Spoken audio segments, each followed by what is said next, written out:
here tonight to talk about a very, very serious public health crisis, which is the opiate heroin epidemic that is affecting our community, our county, our state, and our entire country.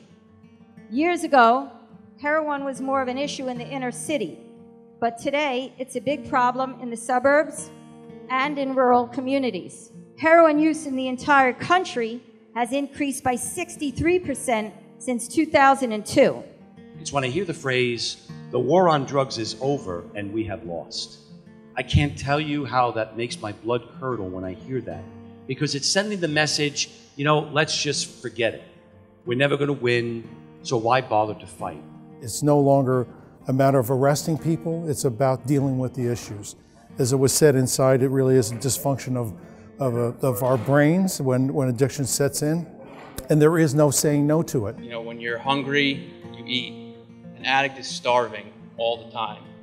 It's like you're starving all the time, and the only thing that's gonna, make that better is to go get high. But I think one theme that really everyone left with is that they need to get beyond the stigma of addiction.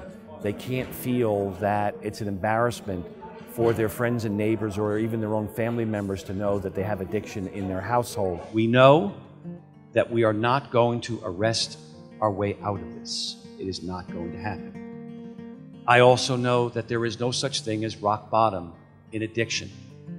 It is a phrase that you often hear used. It is a phrase that, in my judgment, does not exist. She came back at the end of August. She was covered in bruises and sores and abscesses. She had lost 70 pounds. She had hepatitis C. And her veins had all collapsed, so that the only one that was left to shoot in was the one in her neck. I would get arrested, I'd go into rehab, please a court, please mom, please dad, come out, do it all over again. Always a 28-day rehab. And as it kept getting more and more serious, so did my criminal activity. It's kind of like having somebody in your head who has your worst interests at heart. I saw a lot of people that I'm personally familiar with who have younger children who don't really fit the age group of kids who are getting in trouble or becoming addicted to heroin, but that's how important this is to people, that they recognize the issue is a growing problem and they're trying to get ahead of it. And they're trying to learn stuff now before it becomes a problem for them and their families so that they can be better prepared to deal with it. My daughter is a good kid. So if you think that having a good kid or having a good family is your insurance against being involved in heroin addiction, I'm afraid to tell you that that's not true. My first piece of advice is the first thing you hear when you go to a parent support group meeting, and that is you didn't cause the addiction. Programs that we hosted tonight are so important because what it does, it opens up the dialogue in the community about the problem. And it's not a problem that's unique or germane to Mahwah. It's throughout Bergen County, it's throughout the state of New Jersey, it's throughout the country.